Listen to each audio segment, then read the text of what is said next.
বাড়ি হেলে পড়া মানেই সেটা সরকার বা পুরসভার সবাই দায়ী, এই থিওরিটা যেতে পারে না।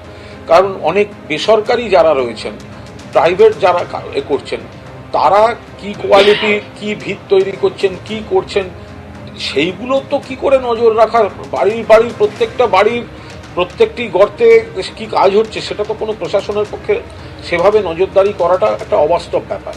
তো এখন সেই জায়গায় দাঁড়িয়ে নিশ্চয়ই প্রশাসন গোটা বিষয়টা যথেষ্ট গুরুত্ব দিয়ে দেখবে।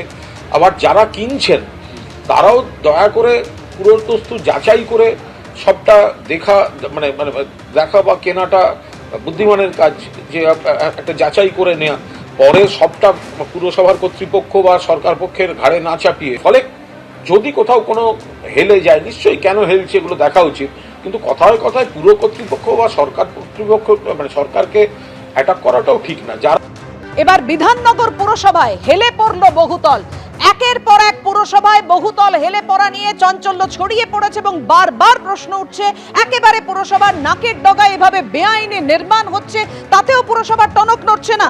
বিধাননগর পুরসভা এলাকায় হেলে পড়লে বহুতল, বাঘাযতীন, কামারহাটি, ট্যাংরার পর এবার নারায়ণপুরের বহুতলে বসবাসকারীদের সেখান থেকে সরিয়ে নিয়ে যাওয়া হচ্ছে।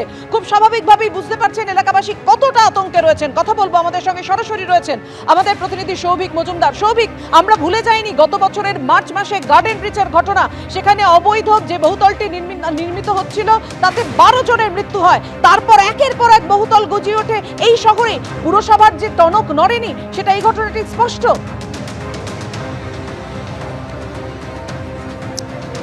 দেখো, প্রথমেই আমার চিত্র সাংবাদিক বন্ধু অভিজিৎ দাসকে বলবো যে এই বহুতলের ছবিটা দেখাতে। তুমি ছবিটা দেখতে পাবে যে যে যে ধূসর রঙের বাড়িটা তুমি দেখতে পাচ্ছ বা বহুতল তুমি দেখতে পাচ্ছ, এই বহুতলটি কিন্তু তার নিজস্ব যে অবস্থান ছিল সেই অবস্থান থেকে বেশ কিছুটা বাঁ দিকে হেলে গিয়েছে। ফলত এর কারণেই কিন্তু মূলত চাঞ্চল্য ছড়িয়েছিল। এখন তুমি জানো যে স্থানীয় যারা বাসিন্দা রয়েছেন তাদের একাংশের মতামত হলো যে বেশ কয়েক মাস আগে তারা এই বিষয়টি প্রত্যক্ষ করেন এবং সেই বিষয়টি প্রত্যক্ষ করার পরে তৎক্ষণাৎ তারা এলাকার যিনি কাউন্সিলর রয়েছেন সেই কাউন্সিলরকে গোটা বিষয় সম্পর্কে অবগত করেন এবং কাউন্সিলরের তরফ থেকেও তৎক্ষণাৎ বেশ কিছু পদক্ষেপ নেওয়া হয় বলে তারা জানাচ্ছেন। এবং তারা বলেন যে এখানে যারা থাকতেন তারা মূলত একটি বেসরকারি হাসপাতালের নার্সিং স্টাফ এবং সেই নার্সিং স্টাফদের একটি হোস্টেল ছিল এবং তারপরে সেই বেসরকারি হাসপাতালের যারা কর্তৃপক্ষ আছে সেই কর্তৃপক্ষের সঙ্গেও পুরসভার তরফ থেকে যোগাযোগ করা হয় এবং তারা এটাকে খালি করার জন্য বেশ কিছুদিন সময় চেয়েছিল